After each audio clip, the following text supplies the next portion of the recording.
আসসালামু আলাইকুম। BBN MBA solution মনি সার্ভিসের পক্ষ থেকে সবাইকে জানাই অভিনন্দন ও শুভেচ্ছা।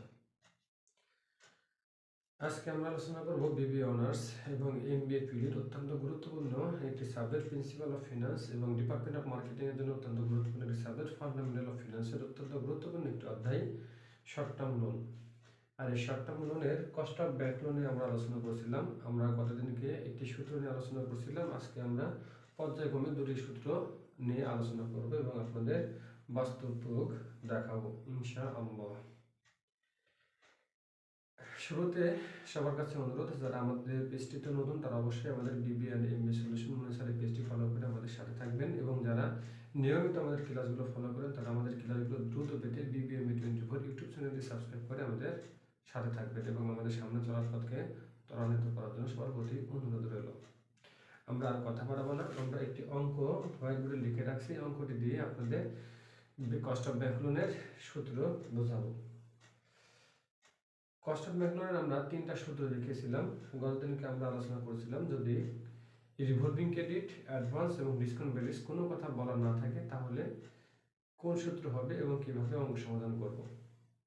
আজকে আমরা আলোচনা করব যদি অঙ্কের মধ্যে অ্যাডভান্স অথবা ডিসকাউন্ট বেসিস উল্লেখ থাকে তাহলে কোন সূত্র হবে এবং আমরা সেই ক্ষেত্রে কীভাবে অঙ্ক করবো সেটাই আজকে আমরা আলোচনা করব এবং দেখব।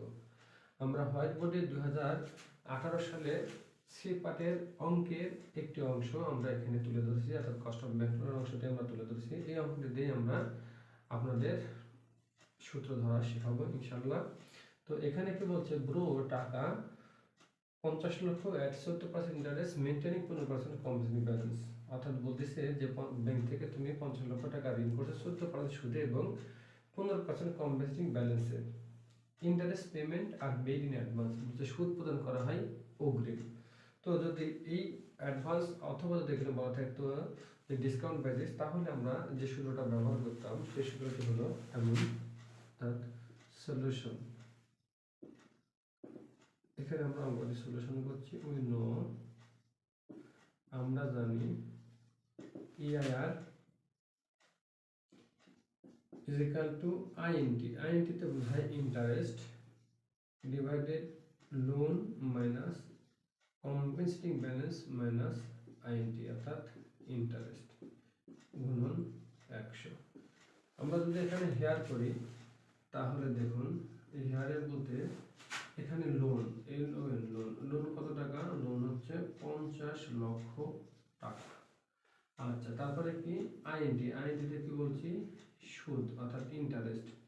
এই 50 লক্ষ টাকার উপরে আমরা 14% করলে যেটা বাড়াবে সেটা হচ্ছে সুদ। তো বাড়াবে হচ্ছে 7 লক্ষ টাকা।